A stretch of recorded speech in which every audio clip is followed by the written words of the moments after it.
Hi everyone, I'm Elisha Krause, and this is the Washington Examiner Newsmakers series, where today we are joined by comedian, podcaster, and author of the new book, I'm Your Emotional Support Animal, Adam Carolla.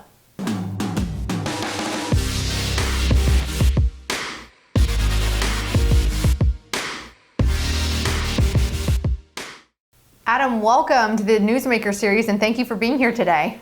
My pleasure. So in the title of your book, I feel a little misled because you talked about how you'd be everyone's emotional support animal. And earlier today, I'm actually glad I didn't miss the time for this interview. I had to go get a COVID test so I can travel. And I felt like I could have really used an emotional support animal. Where were you? I was probably sitting in my studio, but if you'd given me 14 hours notice, I would have been right by your side, 6 feet away. Have you had a COVID test? I took one very early on, maybe March, maybe April. Dr. Drew's a dear friend, called me, said he had a few, and I went over to his house and just took it. Was it the weird poke up the nose uncomfortability thing? No, it was the prick on the finger blood thing. So okay. Maybe it was a first generation test. Okay. And what do you think about this increase of cases that has led to a further increased lockdown here in Los Angeles where we reside? Well, I'm not a fan of the lockdown. There seems to be a lot of evidence to support that lockdowns don't really work. But I have, nobody, I guess, definitively really knows anything. You hear stories about masks not being effective. You hear everyone telling you to put a mask on. You hear about locking down, but lockdowns aren't effective, but then you hear they are. It's really hard to say, oh, this works definitively, because we did lock down and many nations locked down and they're all having a surge. Mm-hmm. So if lockdowns work, then why didn't they work the first time? So I'm not a fan of the government overreach. I hate our mayor in Los Angeles and I hate our governor. But some of the stuff is just bat poop crazy, shutting down parks, beaches, our mayor telling us not to go on hikes or bike rides. And most of the stuff is ridiculous. Some of the outdoor dining being banned is insane. Some of it makes sense. And so for me, I just kind of do the stuff that makes sense or that I'm obliged to do. So if I go into a Trader Joe's, I put on a mask. And then when I walk my dog at night, I don't put on a mask. And you have a history of working a lot of jobs that average Americans work, right? You've worked in construction, you've gotten paid minimum wage, and I think that sets you apart from a lot of these Hollywood elites that are shouting from their social media, just stay the F at home, even while they're determining and politicians are determining who they do and do not deem as essential workers. What would you say to the average Americans out there that are working the jobs that actually keep America going, like those shut down small businesses that you just referenced? Yeah, I used to work carpentry, construction, carpet cleaning.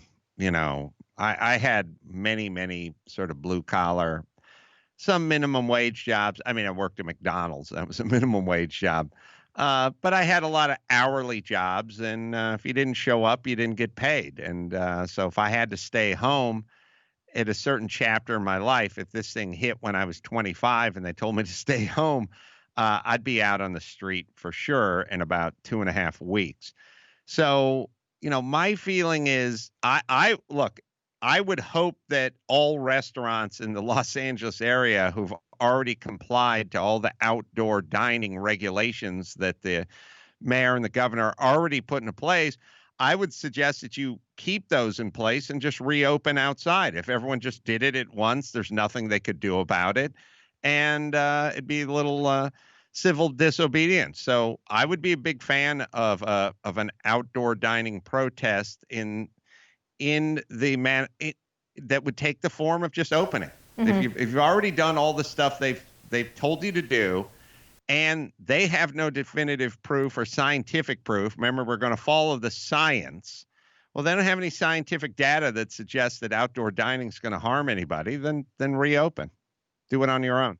Yeah, and I want to circle back to your book for a second. I am all on board with that. I will dine at any place that remains open in Los Angeles County. I'm happy to support those people. And it's really devastating what this has done to small businesses across the board. But circling back to your book for a second, I think I'm slightly encouraged that despite this hyper woke social justice warrior hashtag warrior thing that you talk about in your book, and of course you and our mutual friend Dennis Prager have a whole documentary about this as well. I think that there's actually still, thank God, some decent comedy coming out that won't, toe to the PC mob. So do you think that comedians are new freedom fighters for the First Amendment here in the United States?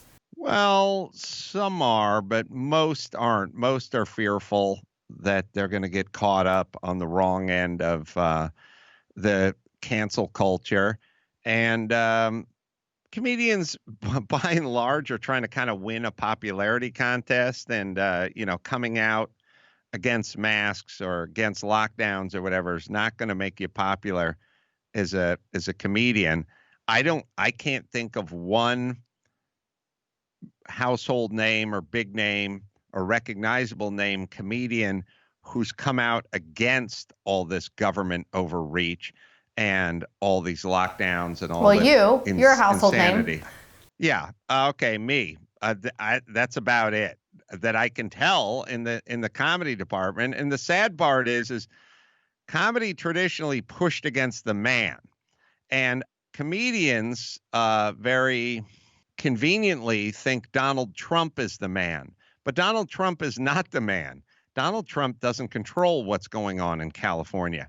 Gavin Newsom is the man. So comedians, if you'd like to push back against the man, then go ahead and push back against Gavin Newsom, but you're not going to do that because most of them are cowards.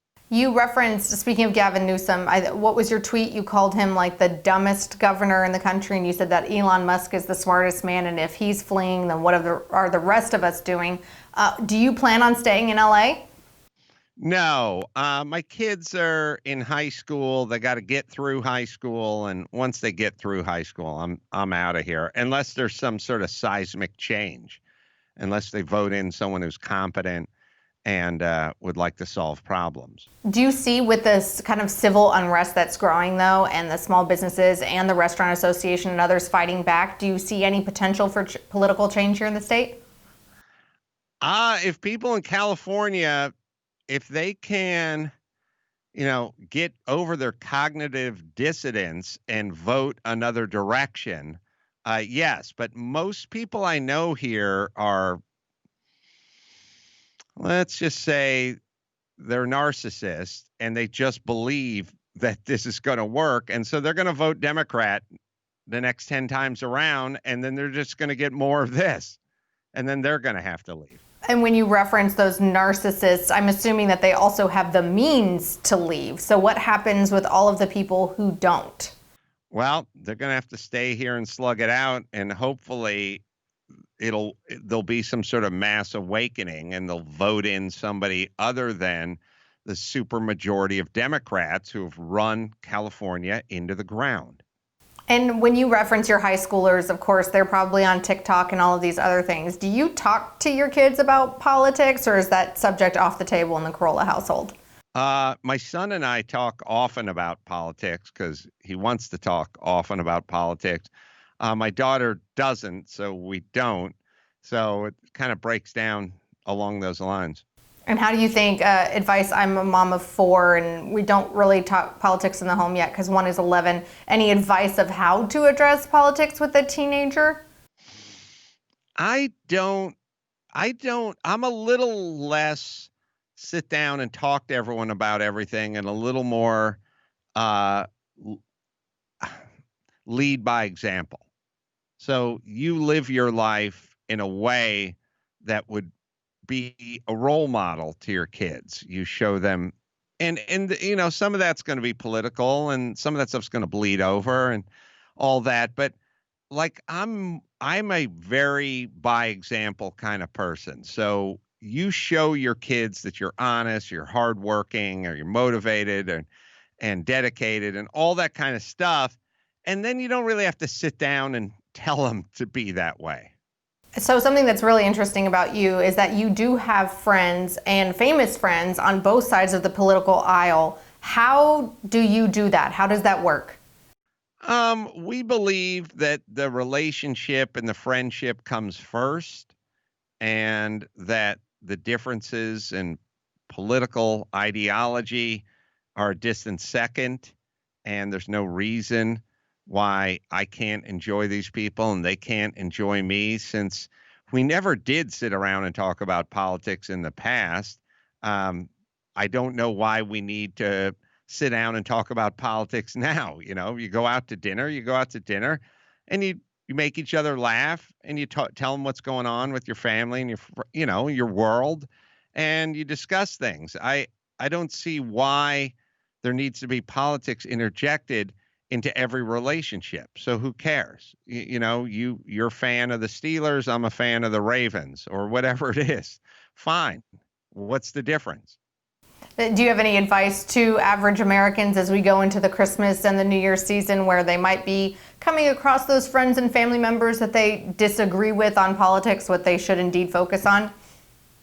I think it's much easier, certainly less friction, to focus on what it is you guys like about each other, what you have in common, mutual interests. I mean, there's a reason you're friends with these people, not always family members, to be honest, but there's a reason why these people in your life. Focus on that stuff. Why would you pick out things intentionally that you're going to have a disagreement on and highlight that? That just seems like the worst friendship policy ever. And it also sounds like a fast way to ruin a dinner. So, a final question for you, and I can't wait to finish reading your book. What is the one thing that you want people who are going to buy your book or currently reading your book to take away from it? Well, I want them to know that it's first and foremost a comedy book. It's got a lot of opinions, some political, some not, some politically incorrect, some things you'll agree with or disagree with. But there's always a joke at the end of every idea. And I didn't want to make it, me preaching about this or preaching about that. Comedians get serious sometimes, and it always comes off as stilted and kind of weird, and their opinions aren't better than most people's anyway. As a matter of fact, they're worse. So I want people to know that this is a comedy book, and you will be laughing your ass off reading this book. And then there's going to be a lot of interesting ideas that you'll probably be agreeing with. Well, I can't wait to finish it. It has been a laugh so far, and a nice break from 2020, because we all need a laugh because it's been a crazy year. Adam, thank you so much for your time, and good luck on the book tour. Thanks, Alicia.